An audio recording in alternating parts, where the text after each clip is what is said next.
Hello everybody, and welcome to part 4 of the GKaiser Age SDF Macross lore series. This is Captain Lucian GKaiser, Skull Leader, and today we are going to be launching into some of my favorite parts of the lore of the Super Dimensional Fortress Macross anime TV series. My engines are hot and my weapons are prime, so let's get started. This is Captain Lucian GKaiser, Skull Leader, launching.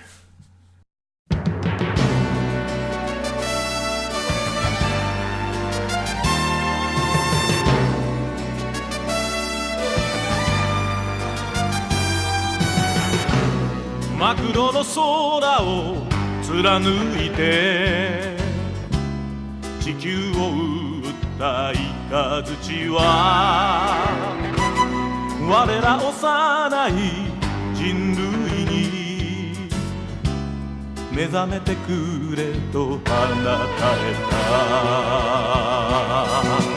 マクロスマクロス惜しくたった若者は愛する人をかばい。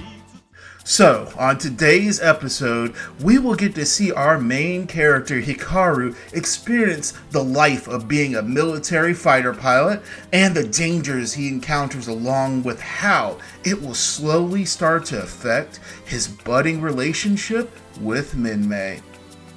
So far, 2 months have passed since the Macross emerged in the orbit of Pluto due to the unauthorized fold jump, and it is slowly making its way back to Earth at maximum sublight speed. During this start of their long journey back to Earth, a Zentrani attack on the ship forced them to undergo a modular transformation, and even now the ship still remains in its humanoid robotic form. The catastrophic damage to the city on board has been repaired thanks to the dedication of the Macross City citizens, and for the moment, things seem to be peaceful once again for everyone on the ship except for our main character, Hikaru. During the last 2 months, Hikaru has been undergoing strict military training, strengthening his body and piloting skills, and then finally earning his wings as an official Valkyrie pilot as Skull 23 in Roy's Skull Squadron. On his first day of leave, after completing the grueling training regimen, Hikaru meets up with Minmay for a day out shopping, and he finds himself pulled into the most awkward situation a man can get into when he goes out shopping with a lady friend. Stuck in a clothing store for women and surrounded by women's lingerie, Hikaru is really feeling the pressure while waiting for Minmay to try on a dress, and things only get worse when he spills something out of one of the many bags he's carrying for Minmay. For our unlucky Hikaru, he fails to notice Misa and 2 of the other bridge ladies accompanying her arriving in the store and start picking through the lingerie that is stacked up right next to where Hikaru was standing. And of course, when he stands back up, picking up the items that he had spilled and holding, of course, those huge bags of items as well, it kind of shocks them in the fact that they are seen by him holding up a bunch of lingerie, having talked about what lingerie they think would look best on them. Shocked, they all decide to leave, giving Hikaru a very disapproving look as Minmay emerges in the dress, ask him how it looks, and he simply says it suits her. In the meantime, though, in more serious things, the chief engineer is showing Captain Global the energy reaction he discovered, a strange substance left behind in the place where the fold system used to stand, now just a nearly empty engineering room. The captain ponders if this energy may be used for something or may have something to do with the disappearance of the fold engine, and the chief hypothesizes that the vanishing fold system definitely had to result in this actual distortion of this space-time continuum. According to the chief, It isn't disrupting any of the ship's systems, and so the captain orders him to continue his analysis. But the chief engineer also informs Captain Global that there may be a way to harness the energy and even use it as an improvised defensive barrier to help guard against the next enemy attack. The chief is given the go-ahead by the captain, and as they both look over the swirling energy, they both get an ominous feeling that there's more to this than what they're seeing. On the Zentrani command ship, Britai and Exildol examine images of the Macross in its transformed state in preparation for their next attack.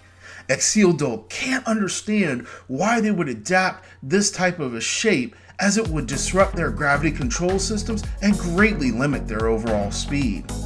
Britai observes that the Macross is heading to a ringed planet, the planet Saturn, and Exildol believes that they may be planning on using the rings as cover, and that by activating their ECM within the rings, it would be impossible for the Zentrani to track the enemy ship through those rings. Britai smirks and decides to let them attempt to try to escape, a plan already forming in his mind, and he mentions that when they run to the planet, the Zentrani will have them trapped.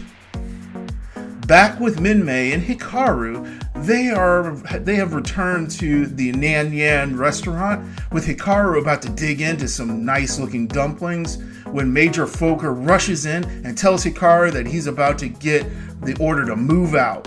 Hikaru is dragged out by Major Fokker, chopsticks still in hand, as they make their way to the military district area. I have to say, poor Hikaru is getting the real runaround on his first time off since getting out of his training, but I really love the dynamic between him and everything that is happening. Life for him used to be pretty easy as a stunt pilot, and now he's stuck deep in space, enrolled in the military, and forced to fight giant aliens in a transforming super fighter. But this is the kind of dynamic that I love in this anime. It's the reason why Macross is such an awesome series, and why its US version, Robotech, was one of my favorite series back in the 80s before I knew of the anime and the original Macross series. So now, we catch back up and find Hikaru and Roy walking on the street just outside the barracks, as Roy tells his friend that as of today, Hikaru is a real soldier. And as they are walking further along the sidewalk, they run across Misa and the bridge crew again, Kim, Vanessa, and Shammy. Kim recognizes Hikaru and starts laughing as Shammy calls him Mr. Lingerie. Vanessa is lost, of course, so Kim tells Vanessa about the very awkward encounter in the lingerie store with Hikaru. Misa asks Roy if Hikaru is the new recruit that he's been boasting so much about, and Hikaru salutes, realizing Misa is a higher rank, and declares his name, as does First Lieutenant Misa. Suddenly, she remembers him as a smart-mouthed civilian who piloted the VF-1D, and Hikaru makes the mistake of calling her that old lady, as he did earlier in the series.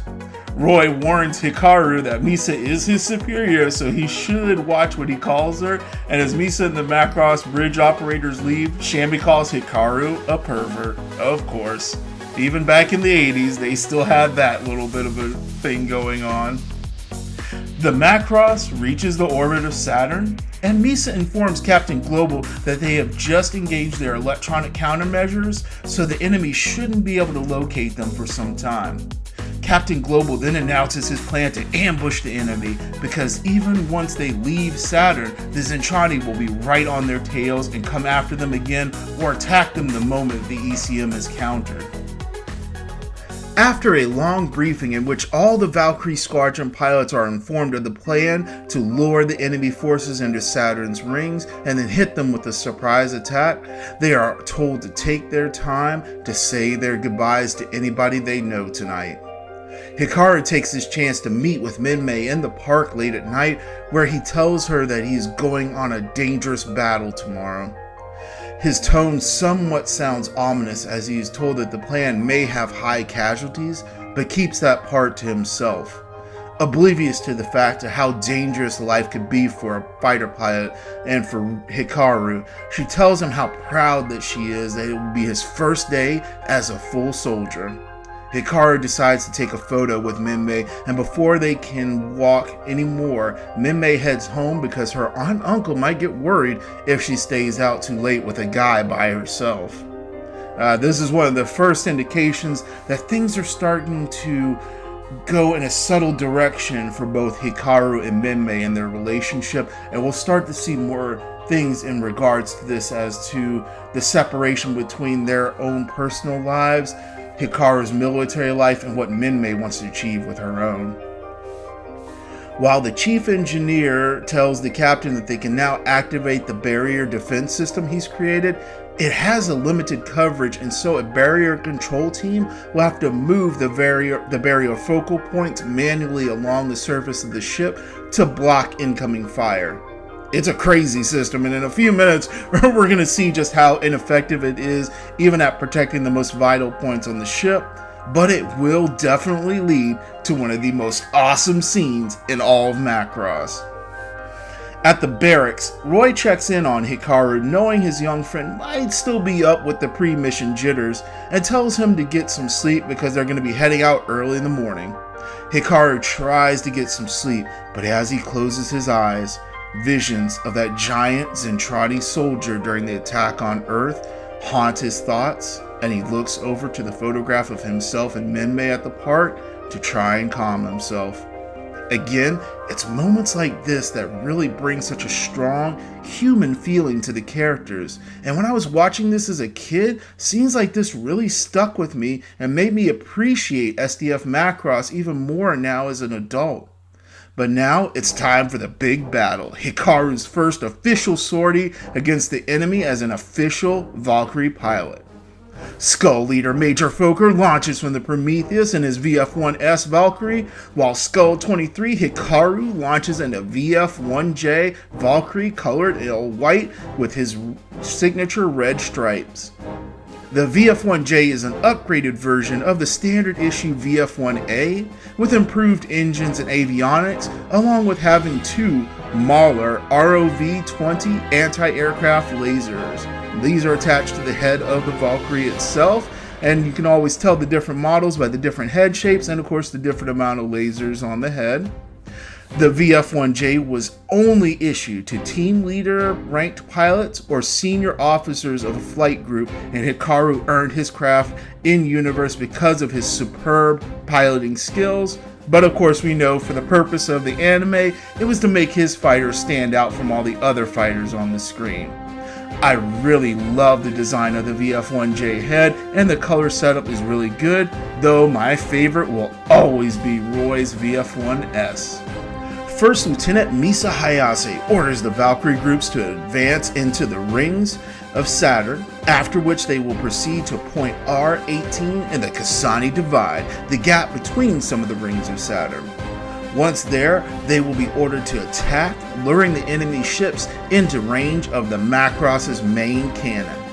As the other Valkyries fly through the rocky and icy rings of Saturn, barely dodging the debris, Hikaru wonders why everybody else is flying so dangerously, and then in a spur of the moment decision, he decides to do a loop-de-loop around a very large piece of asteroid debris. First Lieutenant Misa calls him up instantly, berating him because such fancy flying could give away their squadron's position to the enemy, and asserting that this is not some kind of aerobatic show. Hikaru gets short with her, stating that the other pilots were also flying dangerously, but Misa is having none of his excuses, and Misa tells him to shut up and just follow her orders. I really love this kind of dynamic because it really helps to set up future interactions between the two of them that we'll see down the road, and also helps to set up maturing Hikaru into the type of fighter pilot that is going to make him a legend for years and decades to come.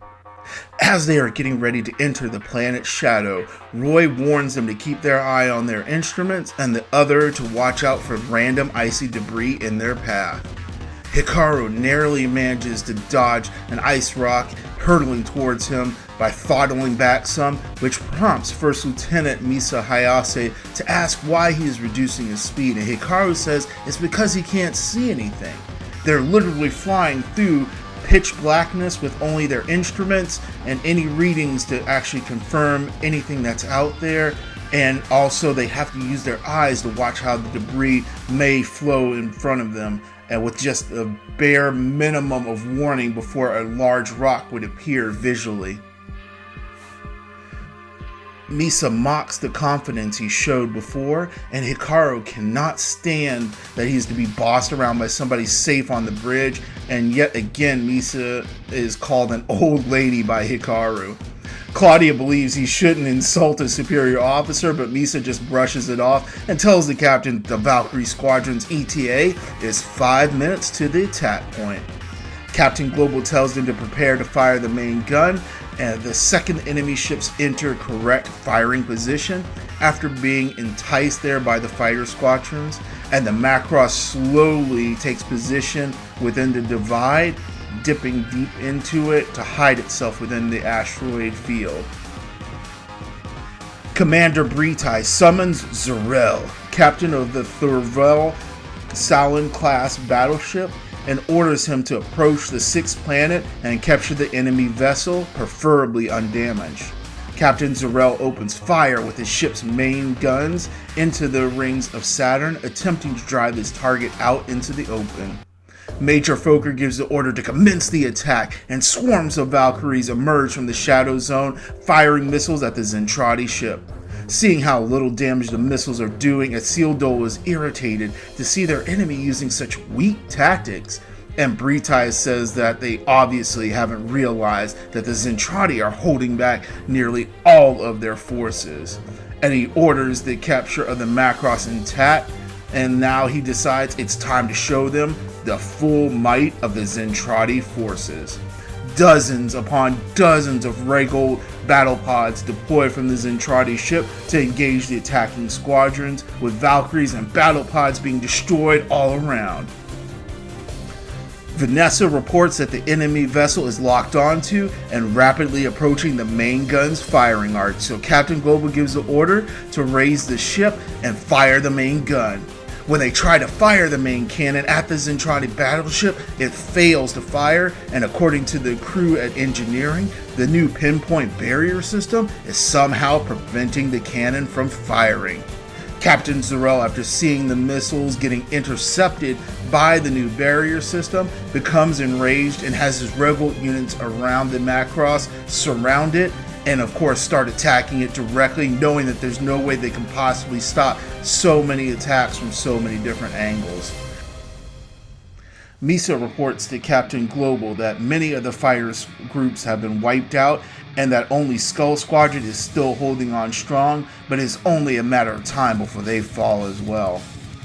Misa asks the captain if it might be possible to concentrate all the energy from the pinpoint barrier and surround the front of the Daedalus with it, saying that she has an idea. With the approval of the captain, First Lieutenant Hayase tells Kim and Shami to assemble as many destroids as possible in the bow deployment ramp of the Daedalus.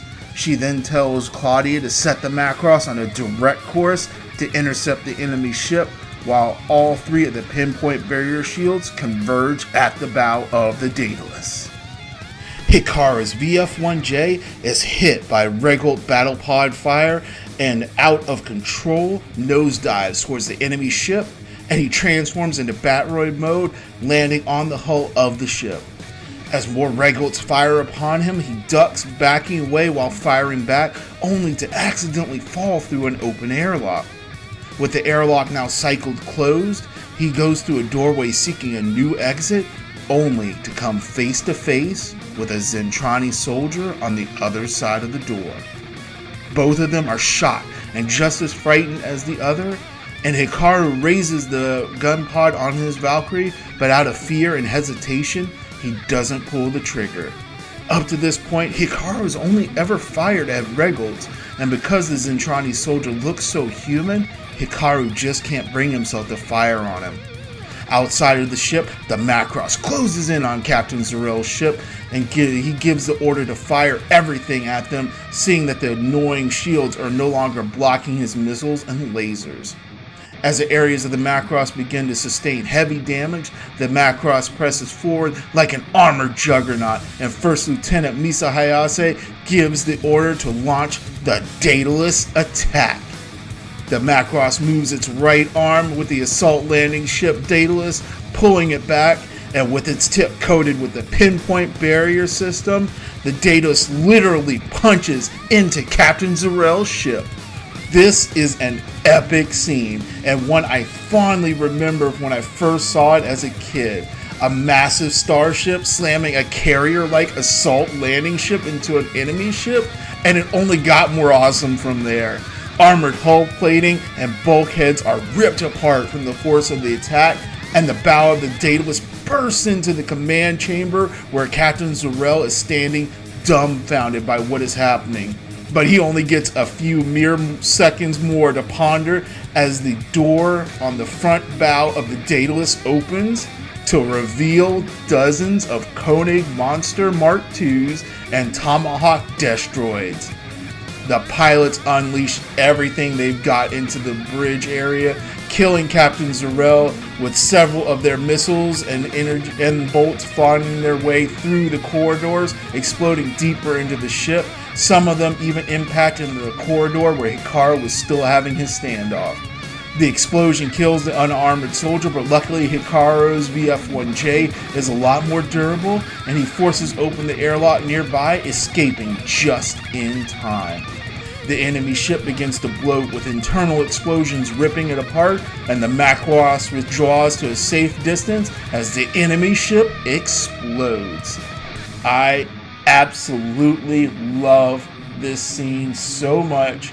It is definitely one of the most memorable scenes that you'll ever see in Macross history. It is the first use of the Daedalus attack.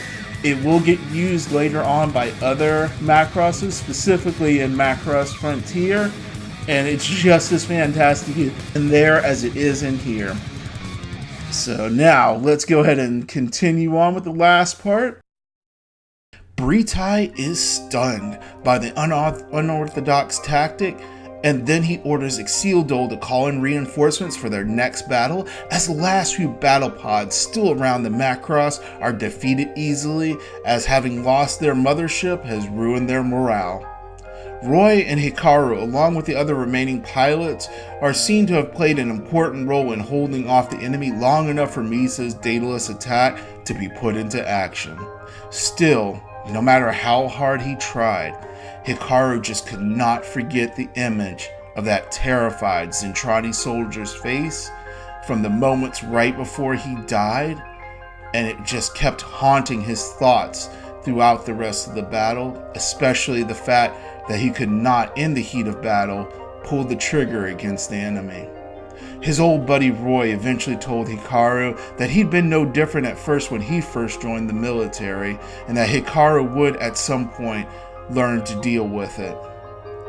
Hikaru's trigger finger didn't flinch when he fired at the enemy craft as he continued on his patrol, and as he shot them down, he felt he was slowly losing touch with his emotions. More time has passed since the Macross defeated the enemy battleship in the Rings of Saturn, and a long-range Zentradi reconnaissance ship approaches the planet Mars, scouting the area. The ship reports back to Britai about an abandoned Micronian base on the planet's surface, and Britai figures it will be the perfect place to trap the Macross. Exildol announces that they've arrived at the rendezvous point for the reinforcements Britai ordered at the end of the last battle, and he asks what task force Britai called in for this operation. With a smirk on his face, Britai informs him that he has called up the 7th Sector Armored Division of the 109th Branch of the Boldole Main Fleet, and Exildol is shocked by the revelation. He reminds Britai that the group is commanded by the infamous Kamijan. He is known for once getting drunk during a battle and his orders getting most of his men killed, which earned him the nickname Ally Killer. Despite that, Britai smiles grimly, already having heard of the nickname, and in that moment, they are alerted that friendly forces are defolding too close to the fleet. Kamijan's flagship and several other ships from his division suddenly defold right next to Britai's flagship, crashing into several of their ships along with Britai's flagship before forming up with the rest of the fleet appropriately. Kamijan opens communications with Britai, and it's obvious from his slightly slurred speech that he is drunk. And during his greeting, his subordinate, Ogil, comes up and says that he's won the bet for some booze that they were betting on because they crashed into 4 ships. Britai becomes angry at the display of unprofessionalism and tells Kamijan he will not take any of his stupidity during the upcoming assignment he has prepared for him. Kamijan had apparently been placed on suspension for 6 terms, and Britai states if he wants to be fully reinstated, he will perform his duties without fail. Britai explains that their plan is to force the Macross to change course towards Mars, with the constant attacks making them desperate enough to land at the abandoned base, where gravity mines placed by Kamijan will trap them as his forces will overwhelm and then capture them alive. This part was very interesting because it showed that the Zentradi, through the years of existing without more direct interaction from the proto-culture to help keep them in line, has begun to degrade somewhat in their more uniform military society. We will see more of these deviations as the series goes on that will lead to one of the most important moments in Macross history. So, the plan goes into motion. Days later, we catch up with the Macross under attack by several regular battle pods, with Hikaru, Roy, and other Valkyrie pilots trying to fight them off. Captain Global orders the ship to change course as Misa orders Roy to engage a new group of enemies heading their way. Hikaru expresses shock when he sees 2 other Valkyries from their group destroyed, but then his gaze turns cold as he focuses on his own survival. Eventually, the enemy breaks off from the attack, but not before the bridge crew discuss the fact that they've been pushed with constant attacks for the past 3 days, driving them slowly but surely off course for Earth. On the flight deck, having just been recovered from the battle, Roy tells Hikaru that he should take some time and go into town and to relax before the next enemy attack. Hikaru is walking through the streets sullen looking when he hears an announcement over the loudspeakers about the battle, stating that the enemy force was destroyed for little losses in return and that the ship is still on course for Earth. The contradiction stuns him, and as Minmay runs up greeting Hikaru, she notices that he seems really down, and he explains that the announcement to the ship just now was a lie. He has a grim look on his face as he states that they lost a lot of pilots in the last fight, to which Minmay simply replies there's nothing that they can do about it and being depressed won't help. She drags Hikaru off to try and cheer him up, and at this point, I have to say it was pretty cold of her. She didn't really even acknowledge anything Hikaru said about how serious the situation was. This is the point of her personality and interactions with Hikaru as the fighting will grow more fierce, that will play a pivotal role in their relationship in the future. When they get to a cafe, Minmay gives him an invitation to her birthday party that is coming up soon, and Hikaru looks at it with a slight smile as Minmay happily smiles back at him. On the bridge, a transmission starts coming in from an old automatic telemetry guidance system that originates from the planet Mars, specifically the abandoned Mars base Sala, surprising Captain Global. He tells everyone on the bridge that during the Unification Wars, anti-UN forces ambushed and attacked the soldiers fleeing from the Mars base on their way back to Earth. Global thinks that they might find some useful supplies possibly left behind on the base. Since the recent string of attacks has already forced them towards Mars, it would be worth it to make a short resupply stop. The conversation about Mars base Sala causes Misa to lose herself in the past as she thinks about her childhood lover Reber, who is in the army. While he was a second lieutenant in the military forces, he actually was not fond of the fighting, and with the help of Misa's father, a high-ranking military officer, he managed to land a post on Mars base Sala, far from the war front. Misa decides that she will join the military as well so she can get posted on Mars with Reber, and he hopes that she will come there soon, and before he leaves, he gives her a kiss on the cheek. That would be the last time that Misa got to be with Reber before he left for Mars base Sala, and in her mind, his image faded into the light. But as she gazed deeply at the planet Mars, now displayed out on the main viewport of the bridge, Captain Global calls her name a few times, and she finally snaps out of her reprieve, and he orders her to deploy a cat's eye recon plane to check out the base. It's cool to see a recon plane with a big radome on top of it like the classic E3 naval planes, although I have to admit I would have loved to have seen a VE-1 Elite Seeker, but we'll have to wait for that for Macross Do You Remember Love's review.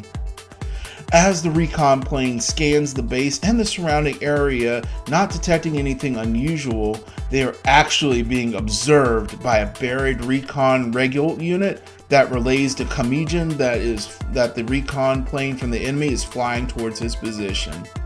The recon plane Cat's Eye flies right past a very large and very deep canyon where Kamijan's massive army is hidden, powered down to prevent detection while waiting for their prey after having planted several gravity mines around the base. The Macross descends down to the surface and lands just outside of the base's perimeter and begins to deploy teams of Destroids and Valkyrie fighters that form a defensive path to the base for the unarmed supply transports. The recon Regolt reports that the ship is just barely outside of their net of gravity mines, but Kamijan tells him to be patient. Eventually the ship will move in closer, and then they will spring the trap. Seeing that everything is secure with their mecha on patrol, Captain Global orders the Macross to finally move closer to speed up the loading of the supplies, and Misa also asks for permission to search the base for an answer to how the beacon was activated, saying it might be survivors.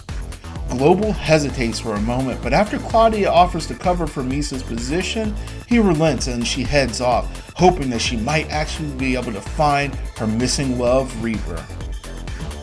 As the resupply continues on, while on patrol, Hikaru asks Roy if he can take some time off next week, and is dumbfounded to hear Roy reply that the whole squadron has requested it off because they all got invites to Minmay's birthday party, including Roy. Claudia interrupts their social chat, warning them about unnecessary chatter, and Hikaru is surprised that it isn't the old lady, Misa, on the radio chewing them out. Claudia tells them that Misa is actually driving right past the feet of their Valkyries right now, and the both of them straighten up as Misa passes them in a buggy headed towards the base, essentially ignoring everything else around her. She enters the base searching for any signs of life, but she finds nothing as she moves from room to room, desperate to find anything about the, of course, tragic status of Reaper. As Kamijan's patience starts to wear thin, he asks his man Garo how much longer it will take before the mines reach full power, as they are slowly powering them up to prevent the enemy force from detecting their activation until it's too late. Suddenly, one of the Regolt pilots can't stand it, simply having to wait with the enemy so close by, his Zentradi warrior blood urging him to attack, and he attempts to take off, only to be shot down by Kamijan with his Galug. He states that if he can wait, then his men can wait too, and the pilot of the Regolt is seen hurt but still alive as Kamijan berates him. Unfortunately for Kamijan, the particle beam blast from his Galug is detected by the bridge sensor officer, and Global orders Claudia to send the Cat's Eye recon plane out to investigate the area. The Cat's Eye flies over the canyon where Kamijan is hiding, and this time probes it deeper while focusing directly on the area where the explosion came from, sending a report back to the Macross after detecting something. Vanessa pulls up the information and Global is shocked to see at least 1,000 enemy units poised to strike hiding in that canyon, and he orders an immediate takeoff. Seeing that the enemy has detected them because of the scout plane, Guerrero activates the gravity mines instantly to full power to prevent the Macross from lifting off using its anti-gravity drives as Kamijan and his forces erupt from the canyon to attack. As the attack rages around the Macross, Global is informed that something buried underneath the base is preventing the ship's anti-gravity system that was rebuilt to replace the original ones lost earlier in this series from lifting the ship back off the ground. Due to the damage that may have been intentionally inflicted upon the ship from all the days and days of battles, the heavy lift rocket engines were non-functional as well, leaving them to struggle to find a way to disable the gravity mines buried nearly 3 kilometers below them. Global deduces finally that forcing the Mars solid base fusion reactor to detonate would destroy the mines as it is buried deep enough to not badly impact the Macross with the explosion, but definitely take out those mines. Knowing she is still on the base and in the best position to set off the chain reaction in the reactor, Global orders Misa to overload the reactor and then evacuate as quickly as possible so she can be picked up before it blows. At first, Misa hesitates, having still not found anything about Reaver, but when Global mentions he might have to send in Roy to do the detonation, she finally agrees to do it, making her way to the reactor room and setting it for overload. As she is trying to escape from the compound, her escape is stopped short due to the emergency doors slamming shut in front of her and behind her, trapping her in a small hallway. And it's at this moment she turns around, looking for an exit, and finds a door with a nameplate on it. She wipes off the front of the nameplate, all the dust clearing, and she sees the name Reaver on it. It's Reaver's personal room. Once again, she gets dragged and lost into the past as she enters the room, muttering his name as she settles into a nearby chair, looking at the books and everything around in the room, imagining his presence there and having to come to face with the reality of his death. Claudia tries to reach Misa as the reactor is getting close to going critical, and when she can't raise her on the radio, Captain Global orders one of the Valkyrie pilots to retrieve her. Roy orders Hikaru to rescue Misa, and though Hikaru argues as to why he has to be the one to rescue her, Roy shouts at him to stop being so unreasonable. And here we have one of the most epic fight scenes in Macross as Hikaru puts his Valkyrie into a dive, unleashing every missile to clear out some of the Regal battle pods swarming the base, then switching to Guardian mode at the last second as he lands right in between a group of them. Dodging some of the enemy fire, he quickly switches to Batroid mode, gunning down more of them as he moves quickly through the enemy forces, switching right back to Guardian mode and jetting off. Roy, providing overwatch and covering Hikaru, can't help but be impressed by Hikaru's progress. Hikaru eventually makes his way to the window of Reaver's room, seeing Misa just sitting there, and he figures that the door to the room must be jammed or broken, so he breaks in using the fist of his fighter in Guardian mode. Misa yells at him for damaging Reaver's room, but he shouts back to Misa to get on the hand, but she still refuses, telling him to just leave her behind, still embracing the fact that she cannot take herself away from Reaver's last remaining area of life.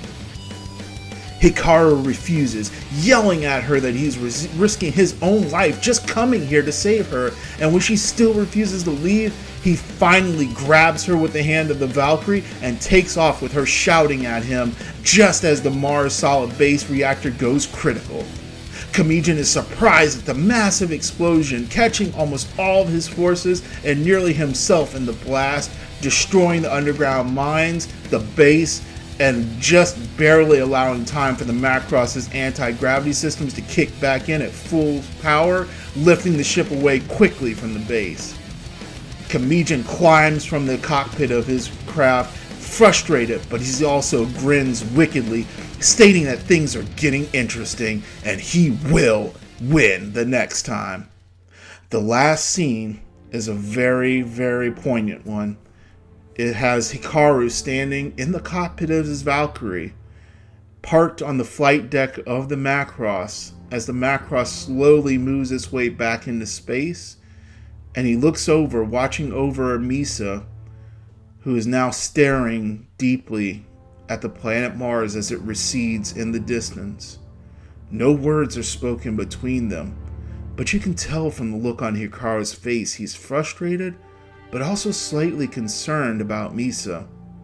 As for Misa, her gaze is still one of that looking upon the gravestone of someone that they loved, knowing that with the base destroyed, she has no choice but to finally come fully to terms with her first love, Reaper's death. I really love these episodes. They really help to build on the characters, along with giving us some really awesome action scenes. Memorable because of how cool it is seeing a Valkyrie change modes to adapt to the tactical situation. I just really love the way Macross builds its characters slowly, important moments and everything building towards even more important moments down in the future. I can't wait to talk about the next part, because that's where things are going to get really intense for the crew of the Macross and even the Zentradi as well. Though I have to apologize for the late release of this video, as so many things have been going on lately. The next video will be much longer, and I'll be covering 3 intense episodes of Macross. And, of course, speaking of which, next time on Super Dimensional Fortress Macross Lore, it is Sweet 16 time for Minmay on her birthday, while Hikaru has to deal with the burden of being in charge of rookie pilots, but then the Zentradi decide to crash the birthday party. After which, Minmay then gets her birthday wish granted and competes in the first ever Miss Macross contest, during which Hikaru has to deal with a Zentradi Peeping Tom spycraft. And then finally, an enemy attack leaves the Macross's long-range radar disabled, and while flying escort for Misa in a cat's eye recon plane, Hikaru and his team have to endure a nightmarish encounter with the Zentradi enemy. Once again, thank you for joining me here in the GKaiser Age Macross Lore series. If you enjoyed watching this video, please drop a like, favorite, and subscribe so I can produce some more videos like this, and check out my other content as well. You can see everything I'm up to with updates on my upcoming videos on Twitter and on my Facebook page linked below, and even catch me streaming on Twitch soon as well. Until next time, this is Captain Lucian GKaiser, Skull Leader, signing out until the next Macross Lore battle.